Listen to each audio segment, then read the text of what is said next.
Help support the show by joining the Patreon or becoming a YouTube member. Also, hit that like button and subscribe if you want more Browns-focused content.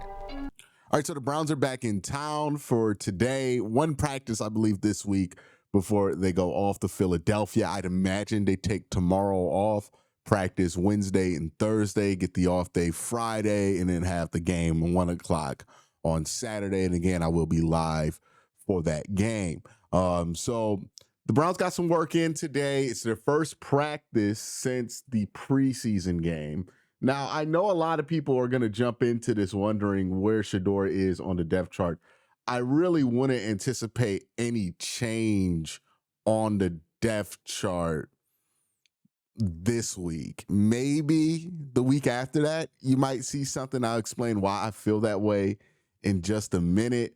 But, you know, I would go into this season with the understanding, if you're a Shador fan, if you're just somebody who wants to see Shador get out there, or if you're just curious about that situation, the understanding amongst everybody who knows this team very well is that all these quarterbacks going to get to play. At some point, all these quarterbacks going to get to play. Is it the plan necessarily? Probably not. But we know in Cleveland, stuff happens at quarterback. There's going to be opportunities for everybody, right? Shador will get an opportunity during the regular season. I don't think this is something that we really got to spend a lot of time arguing about or screaming about. It's going to happen. The guy, Bailey Zapp, started 2 games last year, and he wasn't on the roster to start the season. Shador is going to get opportunities to play this year. And Dylan's probably going to get opportunities to play. And Joe Flacco's or Kenny Pickett are going to get opportunities to start. So I really wouldn't be too overly invested in who's going to start week 1, because I think they've made it clear with how they structure practice that this is more of a Kenny Pickett, Joe Flacco conversation than it is a Dylan Gabriel, Shador Sanders conversation. That being said, you know, they got to talk to Kevin before the practice, and I think Kevin finally explained something I think we've been asking him to explain for a long time, which is his preseason structure. Here's this clip. And we always hear preseason, there's not like a ton of game planning going on, but on a scale of like 1 to 10, 1 being not a lot, 10 being a lot, how much are you guys actually game planning for these games? Yeah, not a lot. Yeah, hard to put it on the scale, but not a lot. I think what we're trying to do is you want your guys to have core concepts that they can go out and play fast, and there's not a lot of thinking. I mean, we've been through our installs, quote unquote, I think 6 times. So they've heard it so many times. So for especially the first 2 games, we want to keep it very, very simple. Third game, you game plan, you give them a game plan. You may not call all those plays in the game, but you want them to go through the process of hearing all those play calls and, hey, this is a new concept that we're going to introduce to you guys. So you do go through that process in the third game, but definitely the first 2 are very, very basic. We also got an update on Mike Hall. He's now day-to-day, according to Kevin Stefanski. That's a really good sign. Hopefully he could be back before the start of the season, which I think will give a huge boost to his defensive line. Mike Hall, I thought, was pretty impressive when he played last year. Definitely showed the flashes of why he was such an early second-round pick. And, you know, I think the Browns and everybody are hopeful that he could be back healthy. You play him with Mason Graham and everybody else you have on that defensive line. You have a really good rotation there. Speaking of defensive tackle and Mason Graham confirmed today that he's lost about 10 pounds of fat, that he's down to about 290. This makes sense, right? Jim Schwartz, his famous dump trunk into a Ferrari speech with Siaki Ika, he wants his defensive tackles to be lighter, a little bit under 300 pounds. Mason Graham was able to do that. You can see it physically when you look at him out there. He just looks like he was 315 at Michigan. He slimmed down to about 290 here. It's gonna be interesting to see him adjust to like that loss of power, relying a little bit more on speed than he's ever had to before. But seeing him at 290, I think he looks good athletically at 290, and I think that's a good weight for him. So yeah, Mason Graham lost some weight here. Thought that was interesting. We're going to talk about some small roster moves real quick, but before we get into that, there was this fun clip. The Browns released like a 12-minute mic'd up between Shador Sanders for his first preseason start. It's an interesting listen. I recommend watching it. And there was this fun clip between him and Myles Garrett that I thought was interesting. Hey, Myles, you think like my spin will work on you? No. It worked today. It was good. It would work on me, though. You did it back to back, too. So, like, what you looking at, like, when you chasing it? Shoot, I'm just looking how to get upfield on you. I'm gonna send you back to where my guys are. You trying to get up and outside of me. If I cut that off, where you gonna go? You're not gonna run away from me. I'm gonna chase you down. So, like, which way you going? Like, if even if you turn this way, I'm gonna help you. Because in practice, you do be getting faster the farther you go. Hey, just let me get games around. But then they came out They started spamming that. That was bad DN play, huh? Bad DN. What was interesting was we've talked about it, right? I think that's the main takeaway from people. That's the number one thing I've heard people bring up is mentioning how Shador was rolling around in the pocket. Now, I don't know what specific play Shador is referencing there, but he's asking Myles, like, would he have gotten away from him? And then I think what's more important, right? Because Myles is obviously going to tell him, like, you ain't running away from me on that. And a good DN would have done these things. But I think what's important there is that Shador is asking these questions, not just to like be a funny guy on the sidelines, but he's asking these questions with the intent of getting information out of it, right? He got some coaching there basically from Myles, where Myles is telling him, hey, if you roll out, this is what I'm going to do. I'm going to follow you and chase you and tack your hip and then roll you back to my teammates so you just take the sack there. And passively, that kind of plants the seed that, hey, that's not the greatest strategy in the world. Now, again, it's Myles Garrett. He's the best defensive player in all of football. And I know people are making the comment of like, of course he's not going to run away from Myles, but that's Myles. He don't have to play Myles. Still got to play Trey Henderson. Still got to play TJ Watt. Still got to play top 5 players at their position all over the place on this in this division.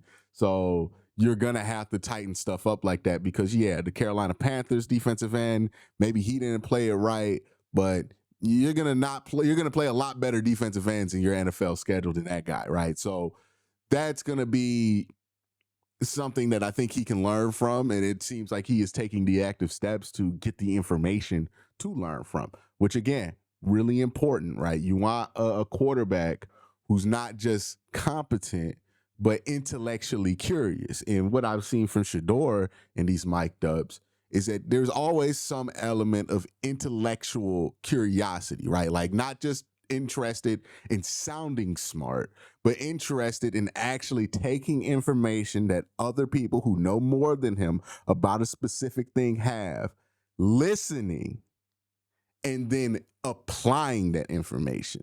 That's what I mean by intellectual curiosity, right? Like he has that about him.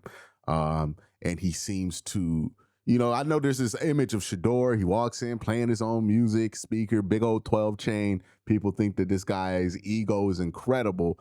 I don't really think that's the truth about him. I think he's able to put his ego aside and say to himself, well, this is Myles Garrett. Like, let me ask Myles Garrett what he thinks and what he would do to stop me and how I can learn from that and everything else. So yeah, I think that's a good sign. That's another thing that you want to see from a young quarterback is, seeking out information and all of that. And I think that's kind of an insight to how Shador actually moves, right? There's the character that Shador has learned to kind of portray from being his father's son, right? In prime time, Deion Sanders, he'll tell you it's a character, right?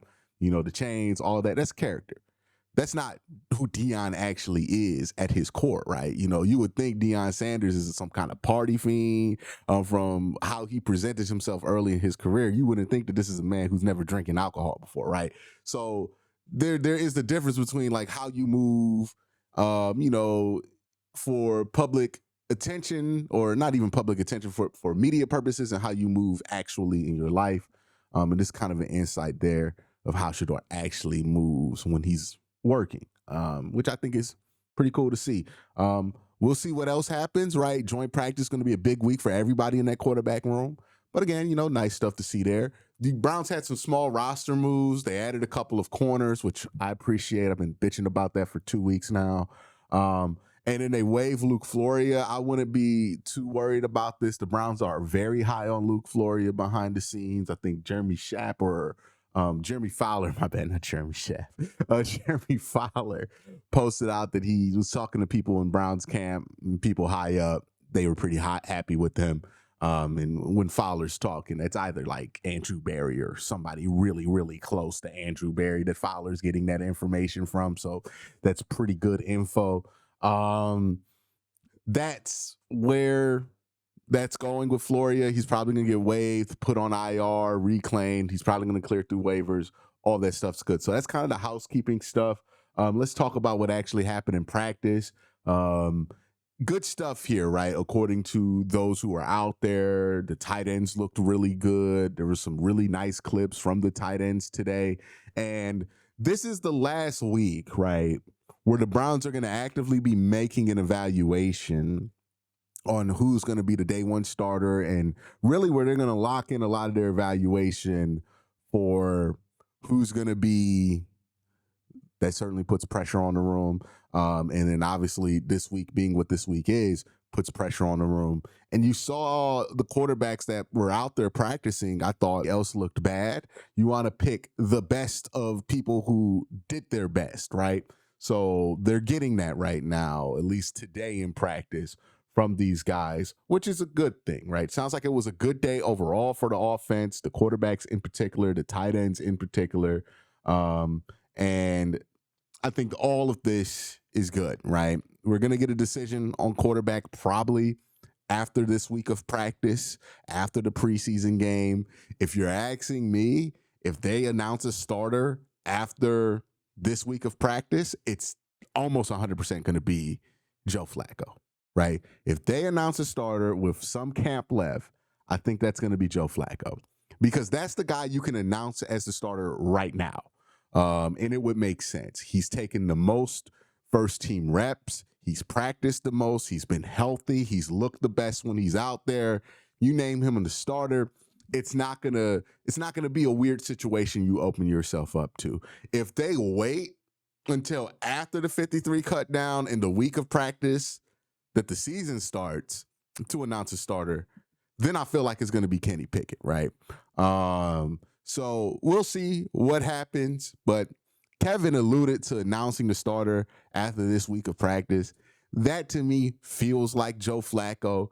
And again, if you're somebody who wants to see the young quarterbacks play, Joe Flacco's the guy you want to be the starter, because he has a higher chance of, one, being able to win games for you, in my opinion, but two, there's not really a guarantee he's going to play 17 games.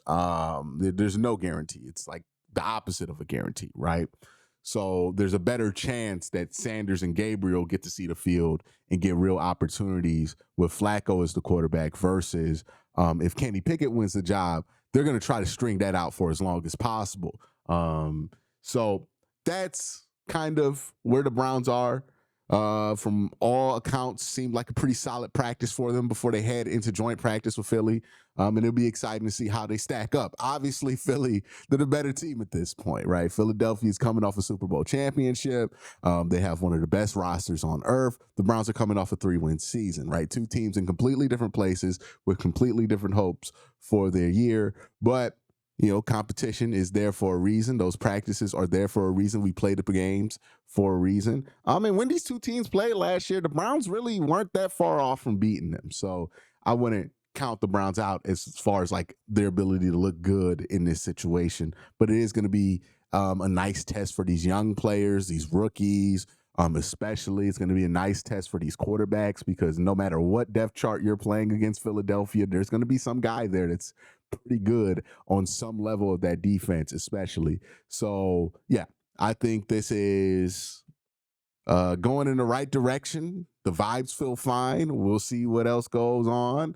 But that's the report from this day of Browns camp. Let me know what you think in the comment section down below. Y'all have a great day. Have an even better night. Peace.